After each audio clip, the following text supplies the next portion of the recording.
Bienvenue à tous, on se retrouve pour l'excellent Comix Zone sur Mega Drive, développé et édité par Sega, sorti en 1995. Vu que l'autre coin a la flemme, c'est moi qui m'y colle. Allez, on commence avec un petit cours d'histoire. Comix Zone à l'origine ça devait sortir beaucoup plus tôt, en 1993 pour être exact. Mais Sega, en vue de leur succès avec Sonic 1 et 2, devait impérativement sortir un nouvel opus. Surtout que Sonic 3 avait pris du retard sur son développement. Une équipe en filiale avec Sega n'a pas eu d'autre choix que de développer finalement Sonic Spinball qui sortira en 1993. Et Comix Zone sera du coup repoussé pour l'année 1995.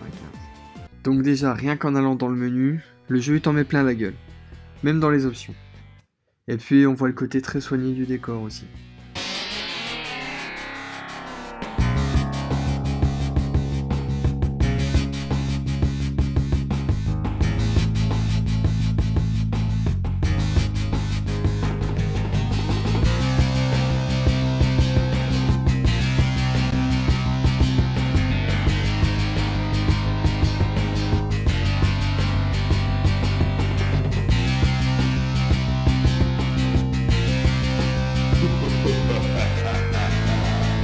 Ce jeu est donc un beat'em all solo où vous allez dégommer des ennemis souvent pas beaux, mais variés.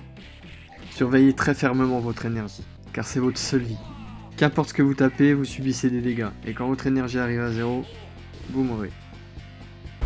Dans votre aventure, vous aurez des objets à ramasser, soit pour regagner de l'énergie, soit pour vous défendre. Mais bien sûr, il va falloir faire des sacrifices.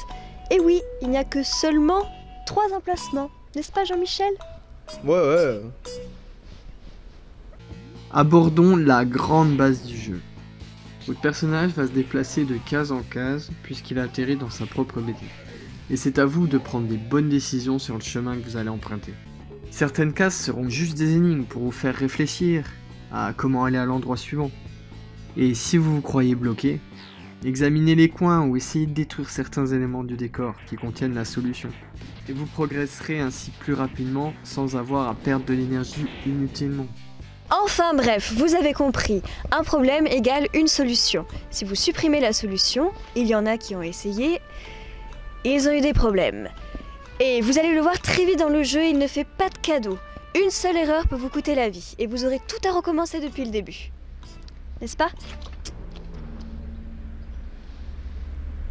On va pas se mentir, le jeu est d'une difficulté très élevée, mais en contrepartie, il dispose d'une très faible durée de vie. Faut compter environ 45 minutes minimum pour le terminer. Donc croyez-moi, vous allez aimer le recommencer, même si la mort ne deviendra qu'une simple formalité administrative. C'est ça, une formalité administrative. En conclusion, les points positifs, graphiquement très beau, bien soigné, animation bien détaillée. Une bonne bande son, que ce soit pour les musiques ou pour les bruitages. Les voix digitalisées bien faites par la Mega Drive. Et pour les points négatifs, une difficulté qui peut en faire rager plus d'un.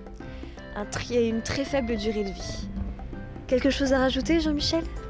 Non. Très bien.